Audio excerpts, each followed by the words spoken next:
Estás escuchando Mesilá, el devocional semanal donde buscamos prepararte el camino y profundizar tu relación con Dios. Soy tu anfitrión, Luigi González, y te quiero dar la bienvenida. Espero que disfrutes el episodio de esta semana.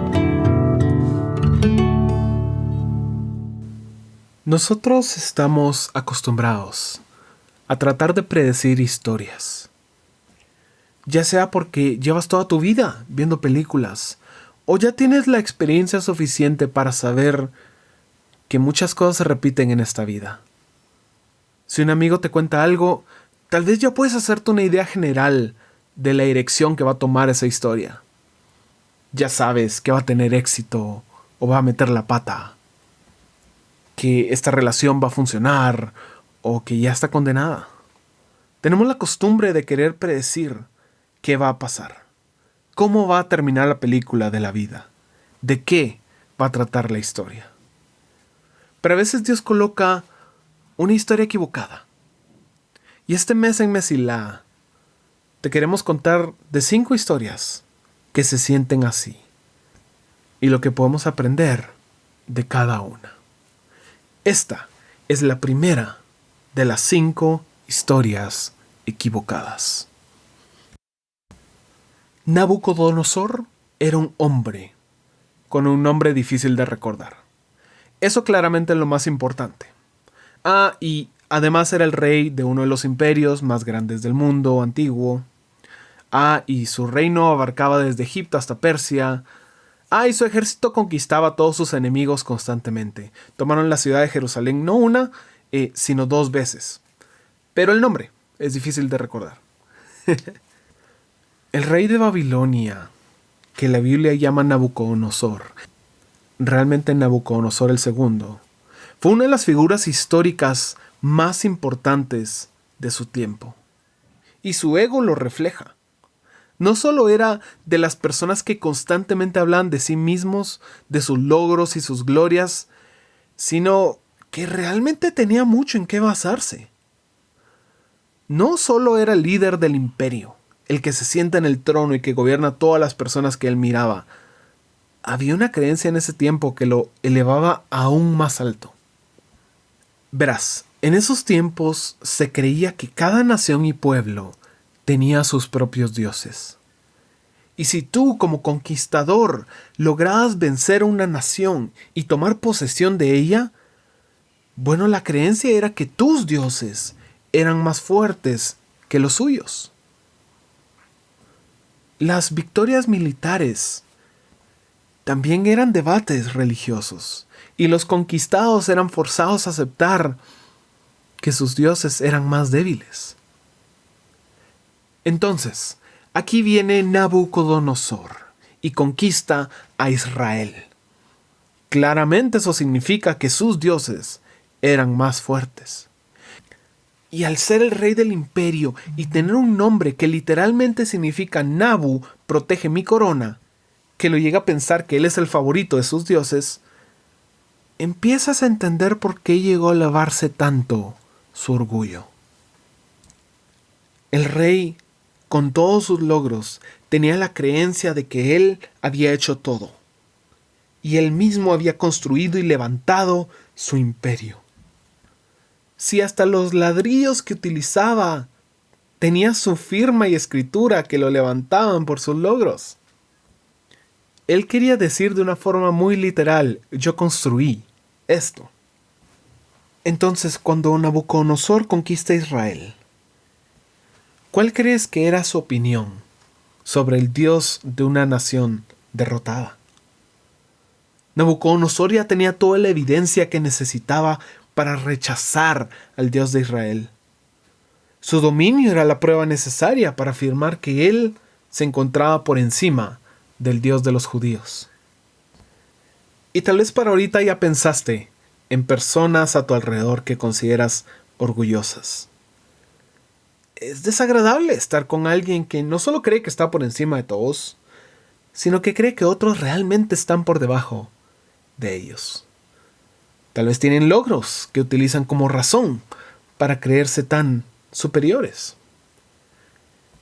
Y para este punto de la historia, ya te ayudé a pintar a Nabucodonosor como el villano.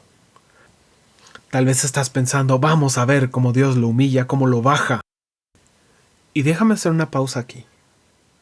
Porque cuando nos pintan a alguien como el enemigo, tenemos una tendencia a volvernos crueles. No queremos solo justicia, queremos venganza. No queremos que la persona se arrepienta, queremos que sufra las consecuencias de sus acciones. Mientras más identifiques a alguien como tu enemigo, peor tiende a ser el mal que le deseas. Y como resultado de ver tantas historias donde el bueno es el que está en desventaja, cuando vemos a alguien como Nabucodonosor, posiblemente compartimos el sentimiento de muchos israelitas de ese tiempo. Señor, queremos que caiga, queremos justicia, queremos que vengas y lo destruyas. ¿Y sabes qué? Eso mismo hace Dios. Después de ver una y otra vez cómo el Dios de Israel es poderoso, Nabucodonosor siempre regresaba a pensar que él, no Dios, estaba por encima de todo. Que todos sus logros eran gracias a su habilidad e intelecto. Y un día tiene un sueño que lo perturba. Llama a sus consejeros, pero nadie se lo puede explicar. Por fin llega Daniel, aquel chico de la nación que él había conquistado y que constantemente le hablaba del Dios verdadero. Nabucodonosor le cuenta el sueño y Daniel se asusta. No eran buenas noticias. Nabucodonosor iba a ser cortado por Dios. Su gloria y reinado iban a desaparecer y serían como un árbol tallado al cual no se le permite recuperar su majestad. Daniel, buscando una solución para este hombre que atormentaba a su propio pueblo, le dice en el capítulo 4 de Daniel, versículo 27, Rey Nabucodonosor, por favor acepta mi consejo. Deje de picar y haga lo correcto. Apártese de su perverso pasado y sea compasivo con los pobres. Quizá entonces pueda seguir prosperando. Y tal vez tú leas esto y pienses, Daniel, ¿qué estás haciendo? Mira, Dios vino a hacer justicia y se va a encargar del villano por nosotros. Esto es lo que queremos, que Él caiga. Porque esta es la historia de cómo un villano que se atrevió a hablar en contra de Dios es castigado. Pero Daniel piensa diferente. Y sabes, es muy probable que el rey haya escuchado a Daniel, porque por un año entero, 12 meses, su sueño no ocurre. En ese año logra conquistar a su enemigo eterno llamado Egipto. Y un día, 12 meses después de esa noche, se encuentra en la terraza de su palacio y se dice a sí mismo, miren esta grandiosa ciudad de Babilonia. Edifiqué esta hermosa ciudad con mi gran poder para que fuera mi residencia real, a fin de desplegar mi esplendor majestuoso. Y dice la Biblia que sin más terminar de hablar, oyó una voz del cielo que lo condenó a vivir como animal. En ese momento Nabucodonosor pierde su capacidad de razón y se vuelve a la locura. Es expulsado de su propio reino y obligado a vivir en el campo, comiendo plantas que encontraba. Y aquí tal vez digas lo que seguramente muchos dijeron en el tiempo. ¡Ja! Se lo merece. Dios ha hecho justicia. Ya sé de qué se trata esta historia. Era la tragedia de un rey orgulloso y cómo lo perdió todo por falta de humildad. Pero luego, después de un tiempo, Dios le regresa la razón. Ah, ya sé para dónde va, dices. Ahora el rey va a llorar, va a pedir desesperadamente el perdón de Dios y va a cambiar todo lo que iba a hacer, va a regalar todas sus riquezas y ahora va a ayudar a los pobres. Ya sé de qué se trata esta historia, de cómo el rey se empieza a llamar a sí mismo un pobre pecador. Pero lo que Nabucodonosor dice es lo siguiente. Cuando recobré la razón, también recuperé mi honra, mi gloria y mi reino. Mis asesores y nobles me buscaron y fui restituido como cabeza de mi reino, con mayor honra que antes. Y tal vez aquí digas, Señor, te equivocaste. No lo castigaste lo suficiente. Él tenía que llorar y sufrir y decir lo basura que Él es, porque así nos han enseñado que es el arrepentimiento y la humildad. Pero Nabucodonosor sigue y dice, ahora yo, Nabucodonosor, alabo, glorifico y doy honra al Rey del cielo. Todos sus actos son justos y verdaderos, y es capaz de humillar al soberbio. Pero tal vez eso no es suficiente para ti. Tal vez te han enseñado que la humildad es tirarse al piso e insultarte a ti mismo para bajarte el orgullo. Nosotros pensamos que humillar es para satisfacer nuestro deseo de venganza sobre los poderosos. Pero la humildad, como todo que Dios ha establecido, se trata de redención.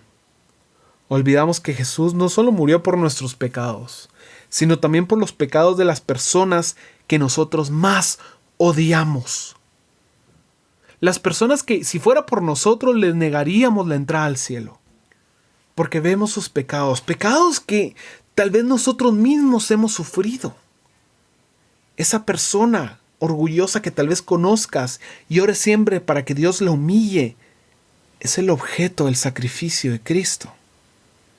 Y esos pecados que tú has sufrido a su mano han sido pagados por la misma sangre que pagó los tuyos y te permite vivir en libertad. La humildad no se encuentra en despreciarnos a nosotros mismos, está en reconocer lo grande que es Dios.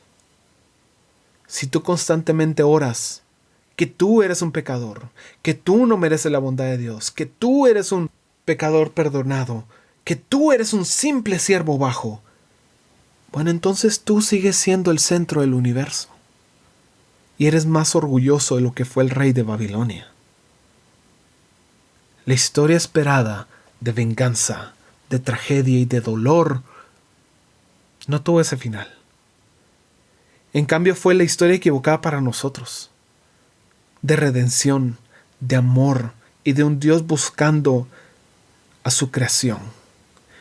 Esa fue la historia que ganó. El problema de Nabucodonosor no era alardear de sus logros, era que no podía reconocer quién le había permitido esos increíbles logros. A los 2 años, Nabucodonosor muere y su historia termina como el rey más orgulloso que nos enseñó sobre humildad. Deseo que tú también experimentes la humildad producida por el Dios de amor y que tu camino se mantenga siempre despejado. Gracias por escuchar. Si este episodio fue de bendición para ti, puedes ayudarnos a crecer al compartir el devocional en redes y enviándolo a las personas que sientes que necesitan escucharlo. Gracias por ser parte de Mesilá.